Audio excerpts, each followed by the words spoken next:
मतदाता नामावली पहिलो संशोधन अध्यादेश 2022 अब 2082,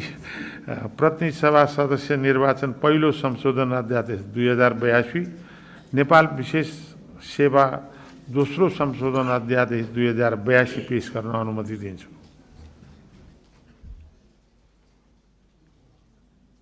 माननीय मन्त्रीजी।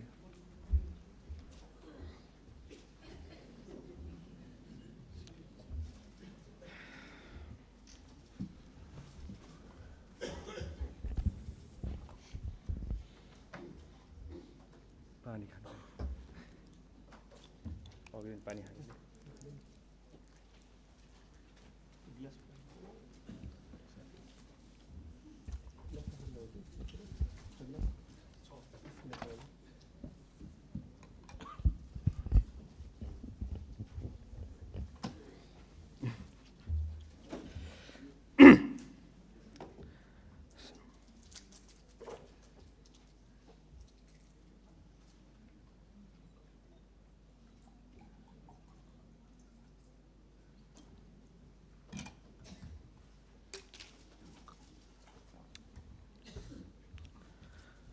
सम्माननीय सभामुख महोदय,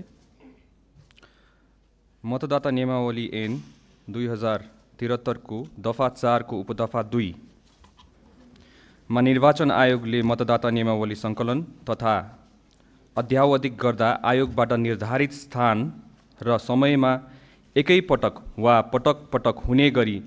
तोक्न सक्नेछ भन्ने व्यवस्था गरिएको छ भने कुनै एक गाउँपालिका वा नगरपालिकाको कुनै एक वडाको मतदाता नियमावली सङ्कलन वा अध्यावधिक गर्दा एकैपटक गर्नुपर्ने निर्वाचनको मिति घोषणा भइसकेपछि सो निर्वाचनको प्रयोजनको लागि मतदाता नियमावलीमा नाम दर्ता नगरिने तथा मतदाता नियमावली सङ्कलन तथा अध्यावधिक गर्दा सर्वसाधारणलाई सूचना दिने लगायत अन्य व्यवस्था तोकिए बमोजिम हुने व्यवस्था गरिएको छ। निर्वाचन आयोगको मिति 2082 3/16 को सूचना बमोजिम मतदाता नियमावली सङ्कलन गर्ने कार्य स्थगन हुन गएको र मिति 2082 5/27 को राष्ट्रपतिको कार्यालयको सूचना बमोजिम सम्माननीय राष्ट्रपतिबाट सम्माननीय प्रधानमन्त्रीको सिफारिसमा सङ्घीय संसदको प्रतिनिधि सभा विघटन भई मिति 2082 11-21 मा सङ्घीय संसदको प्रतिनिधि सभा सदस्य निर्वाचन गर्ने गरी मिति तोकिएकोले उक्त निर्वाचनमा मतदानको लागि मतदाता नियमावली सङ्कलन दर्ता तथा त्यसको अध्यावधिक गर्नुपर्ने भएकोले मतदाता नियमावली ऐन 2073 को दफा 4 को उपदफा 2 पछि उपदफा 2 क थप गरी प्रतिनिधि सभाको कार्यकाल पुरा हुन अगावै प्रतिनिधि सभा विघटन भई निर्वाचनको मिति घोषणा भएको अवस्थामा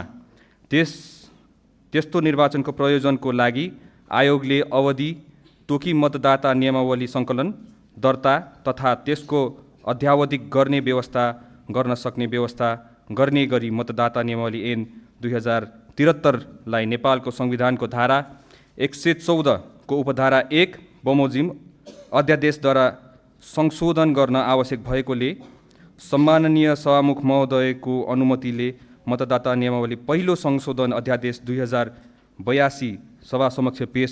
गर्दछु। धन्यवाद।